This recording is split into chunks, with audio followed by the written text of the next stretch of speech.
Welcome to the Living Out podcast, helping people, churches and society talk about faith and sexuality.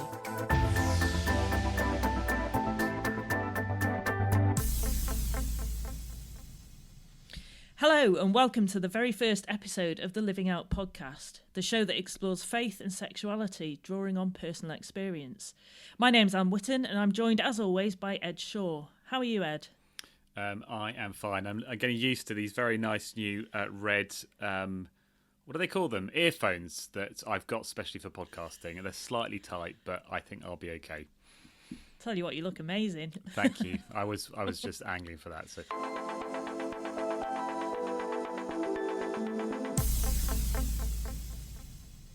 For this first series, we're chatting with some of the authors who've written articles for the Living Out website, and we're delighted to be joined today by Andrew Bunt. Welcome, Andrew. How are you? Hiya, I'm really good, thank you. Really pleased to be joining you today. Oh, it's great to have you. Have you learnt anything interesting over the last week? I have. I learned an interesting connection between Thomas the Tank Engine and Andrew Lloyd Webber, which I was very excited about because I love trains and I love musicals. So I'm reading his autobiography, which was that he loved Thomas the Tank Engine, the books, and really wanted to do like a TV series musical thing with it, which alas never came to being. He did, of course, do Starlight Express, which is a singing trains musical. But the reason his production company is called the Really Useful Company is because Thomas the Tank Engine is the really useful train. I found that fascinating. I really enjoyed that. I know. Mind-blowing. Indeed. That's amazing. There should be a musical of Thomas the Tank Engine, shouldn't there? There should. That would be amazing. I'd definitely go and see it. How many people have stopped listening to this podcast at this point? Yeah, it's not going to be about trains, we can promise that. Okay, just Sadly. worth to reassure anybody that actually has hung on that this is not going to be just about trains. So perhaps, Andrew, you could tell us where you're based and what you get up to when you're not being interviewed for a podcast. Yeah, so I'm based down in Bexhill, which is on the south-east coast of England. So I tend to say to people who don't know where that is, go to London, head straight down. When your feet get wet and you're in the sea, you've pretty much reached Bexhill. That's about where it is, really. So when I'm not doing podcasts, I am a servicing assistant pastor at a church that has congregations both here in Bexhill and also across in Hastings. And I'm involved particularly the kind of teaching and preaching side of things there. I'm also on the team at Living Out, working with some lovely people, doing quite a lot of writing and different things like that at the moment. And also the real privilege, I have a few days in my week I call my study days, when I get to read and think and write. I do a bit of kind of self-employed teaching, travelling around on some stuff on gender and sexuality and ethics, some stuff on broader cultural things and on Bible stuff and doctoring stuff. So a real privilege that, I have time just to do lots of things I love. Wow, it sounds like you've certainly got a lot on your plate. I think that's what people call a portfolio career, isn't it? Yes. Fantastic.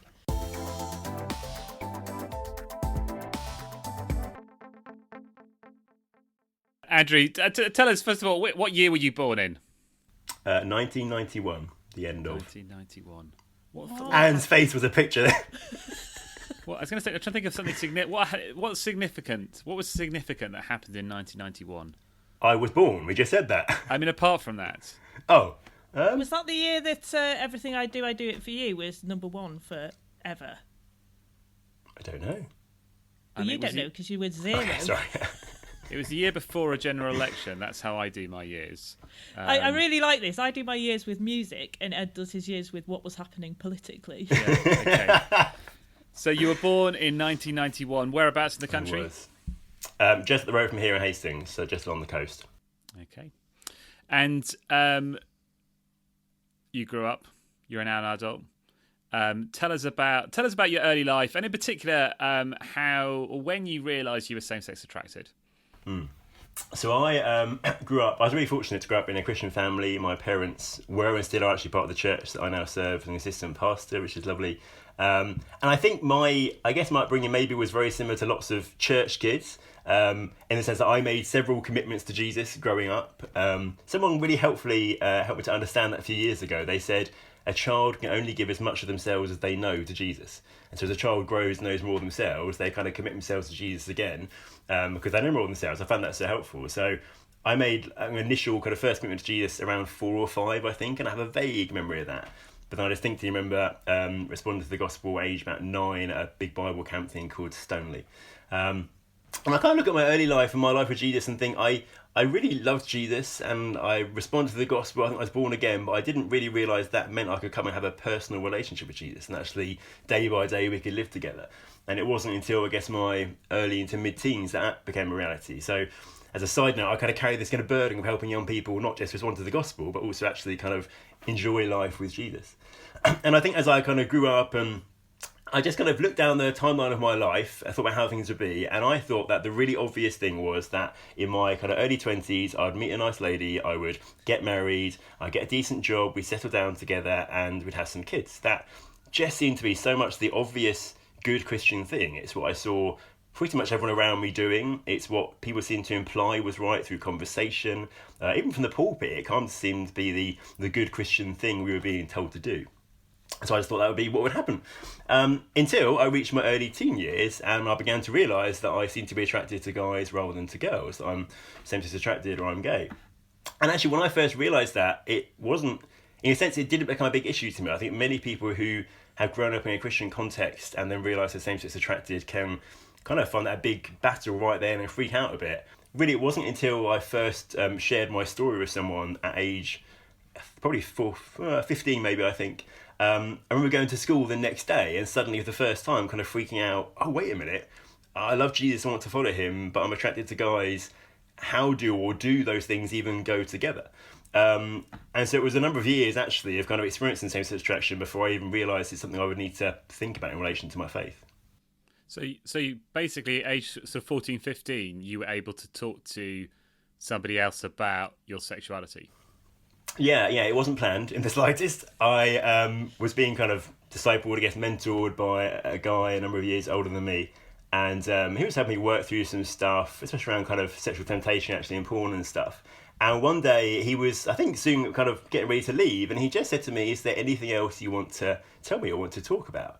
And to his surprise, and to be honest, to my surprise, I suddenly told him, actually, yeah, these temptations I'm battling with actually are that I'm attracted to guys. I'm not attracted to girls. And I kind of, in some ways, it might have been nice that it wasn't a thought-through thing. It was a bit easier rather than having overthought it, overanalyzed it. It feels like a nice God thing that he opened that door just to share them. And that, I would say that was then the start of actually, I need to actually think about this and engage with this. What does this mean for following Jesus? What was helpful about his response? It was helpful that he didn't freak out, he didn't run away, it didn't seem to kind of scare him too much. I think he would say, and I would say neither of us knew quite what to say or what to do. He, so as much as he wasn't scared off by it, he also didn't know what to do or say, I think. But in a sense, his response was helpful as time went on, because actually he then sought to try and understand me and my experience. He sought to begin to understand the topic. I think he went away and spoke to someone whose sister, I think it was same-sex attracted, and got some recommendations and stuff to read and stuff for her, and gave some of that to me. Just began to really try to help me. So I think what was really good about his response is, even though he didn't really know what to say or what to think, didn't really understand it, he didn't get scared off and he didn't avoid it. He actually tried to enter into the journey with me and help me on that, which was hugely significant. I'm hugely grateful, certainly, for that. Yeah. So do you have any kind of helpful advice for people who are in that situation, who are trying to get alongside and support people coming to terms with their sexuality? I just think we can't respond well to and help well individually until we really understand what it is they're experiencing, how they're thinking about that, how that is and isn't affecting them and impacting them in positive and negative ways. I think that's a big thing, So understanding through the connection with the actual individual, and then I guess understanding more broadly, actually, finding good resources, good ways of understanding the topic, of understanding what the Bible says about it, how we as Christians love in that situation, the kind of stuff that's we're living out or trying to put out, really, actually, is to go to things, actually, I want to understand this better, I want to think through how do I love my friend in this situation, how do we journey through this together, and that's what my friend there did. I think that's really important, because until you understand, you're not going to be able to respond well, basically. So your advice for a teenager that might be listening in, thinking about who do I tell about my sexuality, who can I get help from, your advice about what they should be looking for? I think if you're someone following Jesus, then someone who is mature in their faith is good, actually, because they're going to be really seeking to point you in that kind of direction. The other thing I think, and this is difficult, I think it's so important though for us to remember when we're going to share about our sexuality with someone, or actually about anything very personal, I guess, is often that initial conversation is not the point at which the person will be amazing at supporting us, and it's almost like we're gonna tell them, drop this big thing, let them think about it, understand it, and chances are, if they're the kind of person who's going to help, that they really will be a great help, maybe even in the not too distant future. But that initial conversation, sadly, the reality is often it's just not. They can't get their heads around it kind of quickly enough to respond really well then. So I almost feel like we, as those sharing, have to manage our expectation, almost protect our hearts in that actually, and trust God that that's the start of something, not the end of it. So you were a middle-aged teenager who had just, yeah. well, 15. I was. My friends used to call me the 40-year-old man as a teenager, so I was the middle-aged teenager. You're the middle-aged teenager. I was a middle-aged teenager. You'll be unsurprised to hear as well. You're a Christian. You've been open about your sexuality. How did you seek to fit those two things together? Because obviously a lot of your unbelieving friends would have just been encouraging you to embrace same-sex relationships, start looking for a boyfriend. Did you start thinking that way, or what stopped you? I never, to my memory, kind of particularly, started looking that way and considered a relationship. I think by the time I shared with this friend, I must have been of the view that, no, I think the Bible says sex and marriage are for relationships in one man and one woman. I guess that's what I was taught. I was in a good Bible-believing church, and I think I kind of been taught that. And I am, I think, fairly pragmatic. So I do think, although once I began to talk about it, it became a lot more real. I think I was a bit like, oh, okay, so I won't get married, that'll probably be right. I'll be single. I think I was, at that stage, quite kind of, I'll just get on with this kind of thing. I'm a bit... A middle-aged teenager. Yeah, I guess it is really. So with this friend, began to kind of work it through a bit. I told youth leaders well, and a church leader, and began to talk a bit. And none of them, it felt like they know quite what to do with me. But really, I think I worked through it in two stages. And I look back at it as a lovely example of how God leads and guides us to the things we need at the time. So the first part really was wrestling with, what does the Bible say? What do I believe? What am I going to seek to live out? And this happened in this kind of funny way. I was at college doing my A-levels, and I was studying RS, religious studies, in a class, and half of our A-level was an in-depth study of Christianity and homosexuality. I was in a class, I think, of 13 of us. Everyone else in the class, apart from myself, was a girl. Only one of them was a Christian. I'm not quite sure what she thought about same-sex relationships.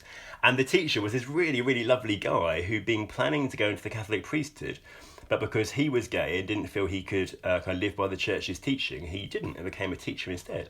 So I found myself in the very funny position of being the closeted gay evangelical Christian in the class, trying to defend and the kind of traditional Christian view of sexuality, which was uncomfortable sometimes, but also really forced me to wrestle with, what do I believe? What does the Bible say? Can I defend that this is what the Bible actually says?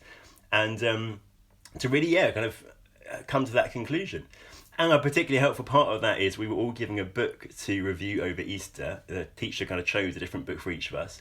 I, being the middle-aged teenager and a bit of a nerd and academic kind of guy, as I am still, was given a heavy tome called The Church and the Homosexual by John J. McNeill, who's a Jesuit priest. And it's kind of a very early affirming book arguing for the acceptability of same-sex relationships. And so I, aged whatever I was then, 17, I guess 16, 17, spent my Easter holiday writing a 10,000-word rebuttal to the first section of this book, which was on the Bible and the kind of text about same-sex sexual activity. And it was just so helpful, though, because it forced me to wrestle with, what does the Bible actually say? And also actually kind of going on in the story a bit, ignited my real love for the Bible and for serious study of the Bible. And it's just funny how God used this area of my life actually to open up what now is one of the main things I do, even my working life, in a sense, revolves around that. I think often people would think, listening to your story, oh, this is a classic case of a young man growing up in a repressed Christian environment where he's never thought through any of the alternatives, and we need to somehow liberate you from this religious world in which you haven't been able to see the other options, and you've never really tested your ideas, as it were, on the open market theologically. But yeah, just quite interesting to hear that right early on you were thinking through alternative views and actually having to work out whether they were helpful, good, biblical. I'm very grateful to God for that. In a sense, actually, I think it, at a very early stage, kind of gave me a good, solid foundation of that. And then prepared me, I guess, for the second stage. So kind of came to the end of college, I moved up north. I was in Darlington, not far from Anne actually, in the northeast. I'm a fan of Newcastle. I like Newcastle. Was there for 4 years in total. Was there as a kind of gap year volunteer at a church for a year, and then lived there while studying theology at Durham University, which is kind of just up the road. So that's again how that kind of... Can we just... Best university Absolutely. in the world. Can we just pause and have a moment of respectful silence? Nice, yeah, nice. I'm not feeling the respect from Anne. yeah, only laughter from Anne. And I think really it was my years living in Darlington where, having come to a clear view on what the Bible said and what that meant, in the sense of I think it meant being celibate and not having sex and being single, actually then those years were wrestling with, well, how does that work? And even does that work? And a key part of that for me in Darlington was two families in particular who just became incredibly close friends, who really invited me to be part of their family, let me be part of their family. One of them, they were kind of my-ish age with some young kids. The other family, the parents were kind of my parents' age, and they had children of my age. And they're people who just really sought to understand what life was like for me, a bit like that previous friend had done, of just talking lots about it, reading about it, thinking about it. But they just really helped me to experience that I could be single and celibate and yet still experience love, still experience genuine intimacy, still experience family, being involved in the lives of children and things like that. And they're amazing. They fed me, countless meals. They took me on holiday. They helped me learn to drive. In the bad times, they sat with me. On one occasion, one of the couples sat with me as I loudly wept and wailed in their living room most of the evening. One of the key things I learned was realising that my issue is about love, not about sex, and that God did have an answer there. When I actually came to realise, no, what I'm really longing for actually is to be loved and to love, and that my desire for sex is kind of part of that, but that's not the only way that can happen. And as I began to realise actually I can experience all the love I am created to genuinely need in these kind of church as family relationships, suddenly it made sense. It's like a brick wall was knocked down and suddenly, this can work. It's not that God's denying me things I really need. Actually, things I really need can be provided through this wonderful experience of an example of being family together. And I'm just so grateful to God for that and for to those friends, because it just made me realise, I think I can do this. Doesn't mean it's going to be easy, but then being married wouldn't be easy either. But actually, I think singleness is going to be plausible. I think actually I can live this way as an adult. And I think it's birthed hope. Maybe I was by that point getting to a point of, gosh, I believe God said this, but this is beginning to feel like it's going to be really hard. And actually thinking, it might be hard, but this is going to be doable as well. There's real hope in this. You're listening to the Living Out podcast, helping people, churches and society talk about faith and sexuality. For more stories, resources and events, visit our website at livingout.org. We're privileged to have Andrew Bunt on the show today. He's talking about how he has reconciled his same-sex attraction with his Christian faith. So your time in Darlington was a few years ago now. I'd be interested to hear what God's been doing in your life more recently, and what does following Christ look like for your identity and your sexuality now? Mm-hmm. It's been quite a few years now. I think it might almost be to the day actually 6 years. It was this kind of time. Well, I think it's more of the story. I'm just so grateful that God leads us to the right things and through the right things at the right time. Actually, I look back on my life, I'm so grateful he does that stretched out over our lives, not all at once, because I don't think I would have coped if it was all at once. So I think the last 3-4 years have been just particularly hugely significant, really, for me. It all started one normal morning in September 2017. I went through my normal morning routine, got my breakfast, put it on my desk, opened my Bible, and I sat there and I thought, I think I'm going to cry. And I did. And I cried and I cried. And to be honest, the best way I can describe it felt like if I had a container containing the kind of the hope and the joy, the satisfaction I had in life, it felt like suddenly someone had removed the bottom from that and all of that had kind of plummeted away. And it took me into a season of being really quite depressed, really very low, being very stuck in that place in a sense. And that actually wasn't a new thing to me. Some of my times weeping away in Darlington would have felt very similar. I would have just really kind of thought this is a very familiar feeling to me. And probably every few years, really, I'd had a major meltdown, a bit like that, really. And knowing it wasn't a first-time thing for me, some of my friends very lovingly kind of suggested maybe it's time to try and deal with this rather than just kind of getting through it. It's going to happen again. They I think one of them felt God had kind of had a picture of me in a pit, and I kept scrambling out of the pit, but actually I needed to sit in the pit for a while and deal with what was there. And a close friend had been seeing a Christian counsellor, had been really benefited by that, and began to encourage me maybe I would find that helpful. And I was very reluctant at first, I think probably out of fear of what it would be, both fear of would counselling be awkward and also fear of what on earth is this darkness lurking within me and what's it going to be like to go through that. But eventually got to the point of thinking this isn't shifting, this is pretty debilitating almost actually, I need to do something about this. So I started to see a counsellor, and then across a period of 2 years saw him every week or every 2 weeks for kind of a year and a half out of that, I guess 6 months that I didn't see him regularly. And I kind of went because of that situation, but I did go knowing that also all through my adult life certainly and my kind of mid to late teens, I'd lived with this sense that something is not right, there is some pain I'm carrying, there's some brokenness there, and always quite scared to kind of deal with that and not know how to deal with it. But God graciously, through the process of counselling, through really close friendships, just through his leading and guiding, kind of brought stuff to the surface. And I realised a lot of that actually was about not feeling safe. I lived with a sense of not feeling safe and then wanting someone to help me feel safe. And the first element of that we noticed was about my identity. And I could easily have told you lots of good stuff about my identity of being a child in God and being loved, forgiving, all this stuff. I actually, as it happened, had written a book on that a few years before and published. But ironically, I found actually, even though I really knew that stuff, it hadn't penetrated to my heart and my subconscious in a sense. And even though I'd say all that stuff, I came to realise the controlling narrative of my life, what I actually believed deep down was that I was a freak and a weirdo. And I genuinely believed that everyone thought that. That was an obvious thing, that God thought that. And I basically realised I didn't believe that anyone really loved me or liked me, and I didn't actually believe that God loved me or liked me. And it was kind of a sobering thing to realise. I was sitting in the gym one day opposite a mirror, and I went to say Psalm 139 about being fearfully and wonderfully made of myself, and I couldn't do it. And that's when I sat there and I thought, I've got a problem. I need to kind of, do something about this, I guess.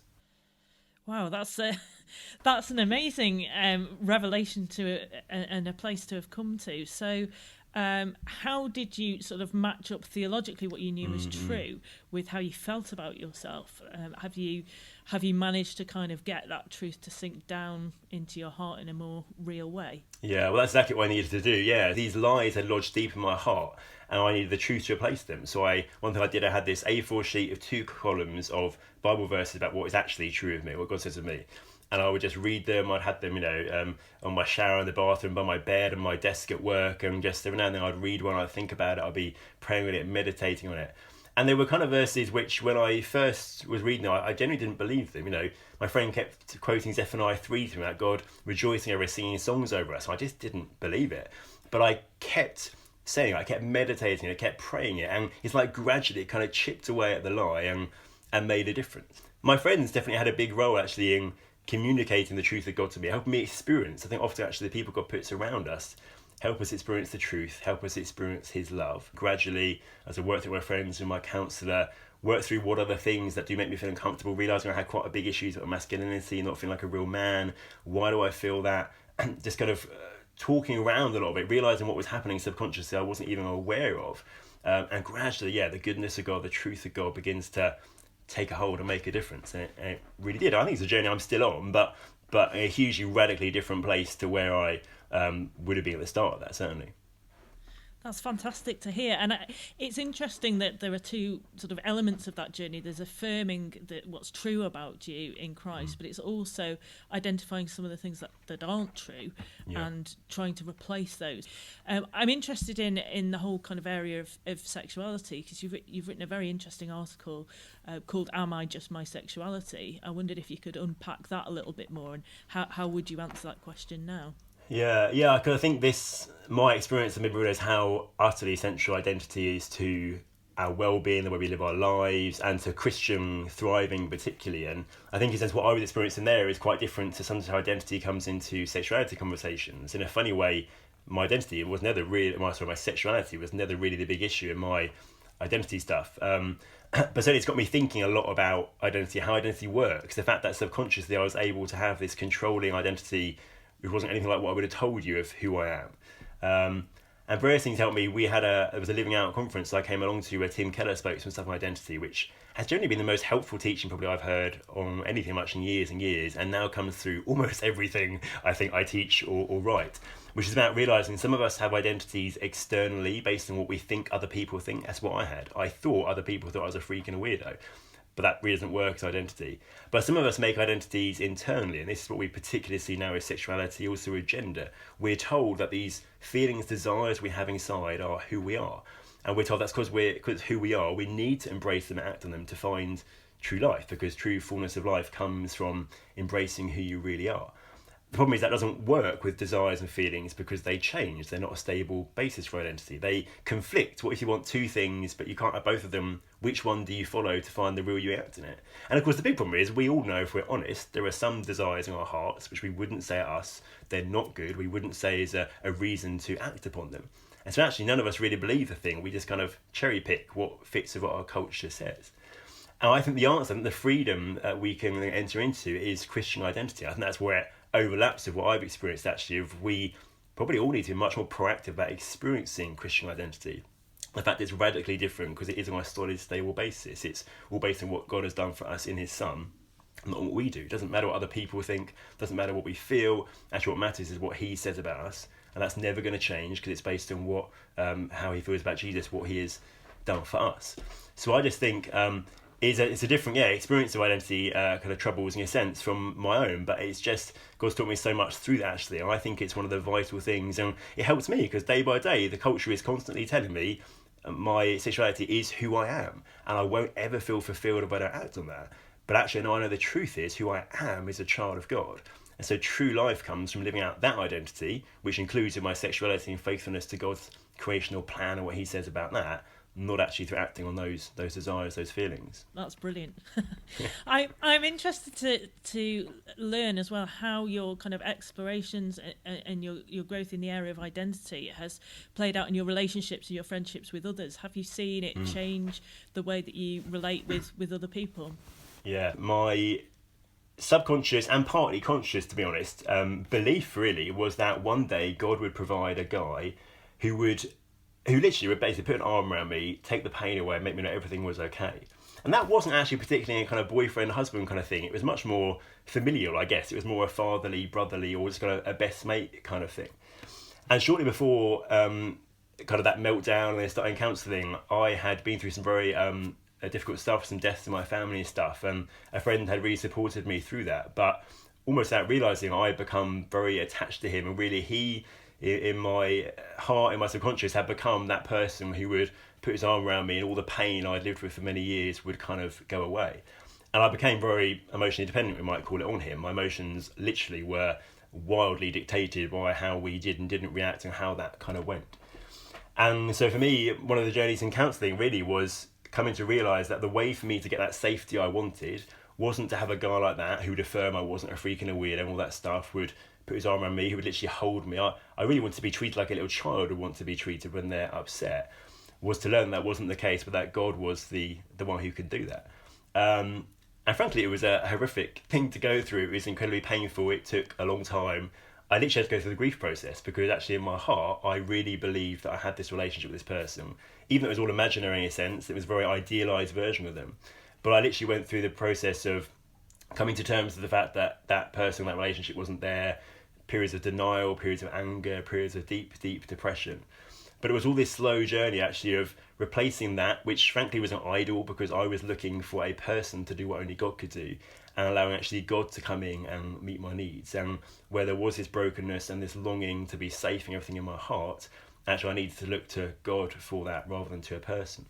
And so that's a huge influence in my relationships because that has helped me kind of manage actually my expectations in relationships and realise the need for healthy relationships with guys, and that actually when I'm looking for something only God can give me, that needs to be an alerting thing for me. And hopefully I've kind of learnt some stuff, some of which I put in an article actually on emotional dependency, learnt some stuff of how do I avoid that in the future, how do any of us avoid that as well.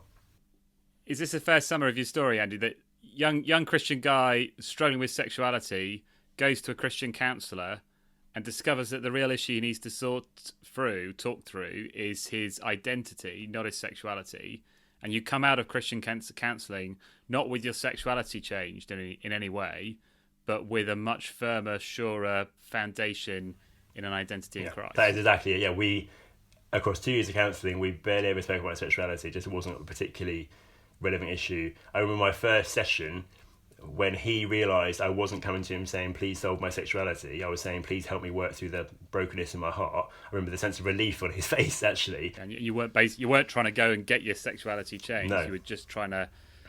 Yeah, didn't even cross my mind, to be honest. Yeah. Andrew, this is brilliant stuff, and I'm really appreciating you sharing so vulnerably. There's a couple more things that I'd just like to touch on briefly. You talked about how it's really important to have our needs for intimacy met, and how those are legitimate needs. We all need to have intimate relationships with other people.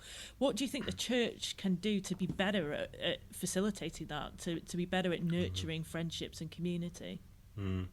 Some of it, there's practical things and there's kind of thinking things, philosophical things almost. I think, with the underpinnings, one of the reasons we are so, I guess, nervous about intimate relationships, bad at them, is because we believe the culture's lie that all intimacy is sexual.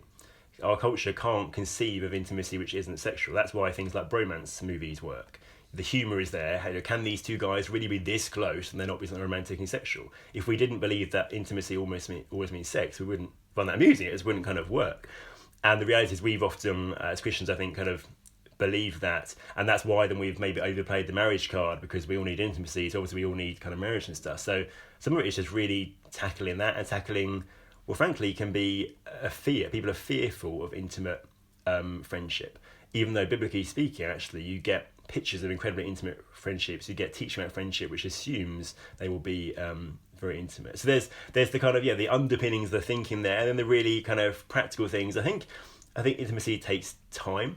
It takes really getting to know people, and that's something I think most of us aren't good at in our culture. We live probably unhealthily busy lives. We value productivity. So busyness in our culture is because we value productivity. If something isn't deemed productive, it's not a good use of time. So that's why most of us work too much and rest too little, have too little time in a relationship, because actually investing in a relationship doesn't seem like productive time to us, so we don't invest in it. But if you don't put time into a relationship, you're never going to truly actually become intimate with someone. Actually, we become intimate by really knowing, really connecting on those deep levels. And then I think just putting the gospel into practice is central, in the sense of the gospel allows us to be completely honest about who we are, what we've done, how we're feeling, how life is going, without any need for shame, without any need for holding back, because we know we're completely loved and accepted as we are, because we know we are utterly forgiven.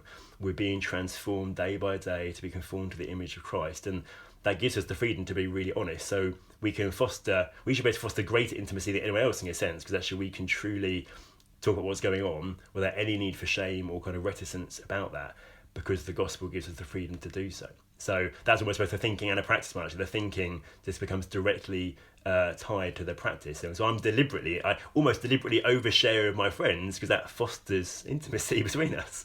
That's so inspiring, and we do have that security in Christ that enables us to be able to not worry so much about what other people think about us.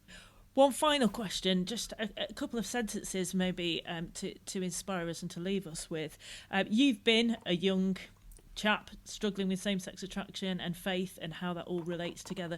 What piece of advice would you give to a young person in your shoes today, a 15-year-old today who is struggling with same-sex attraction? I think the key piece of advice would be not to try and do it alone. In two counts. Don't try and do it without Jesus. Let this make you run towards Jesus, not away from him.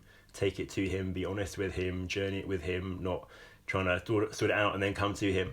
And not doing it on your own, in the sense of actually find one or two, preferably two or more people you can trust. It's not as easy to start that, but actually it'll be so much better to do that together. We're meant to be a family together. We're not meant to wrestle with stuff on our own. We're meant to be a church as family, doing it as family together. So do it with Jesus and do it with other people, I think, to go on that journey. That's wonderful. I mean, that's good advice for life, isn't it? Yeah. Do it with other people, do it with Jesus. Andrew, it's been absolutely wonderful. You've shared so much absolute gold, and I'm going to be listening back and being really challenged to take my discipleship more seriously and more deeply. Well, that's all for today's episode of the Living Out podcast. Thank you for listening, and make sure you subscribe on your favourite podcast provider so that you never miss an episode. Thank you so much to Andrew Bunt for sharing his story, which I know will be an inspiration to many. You can read his writing and enjoy plenty of other articles, videos and resources on our website, livingout.org. Bye for now.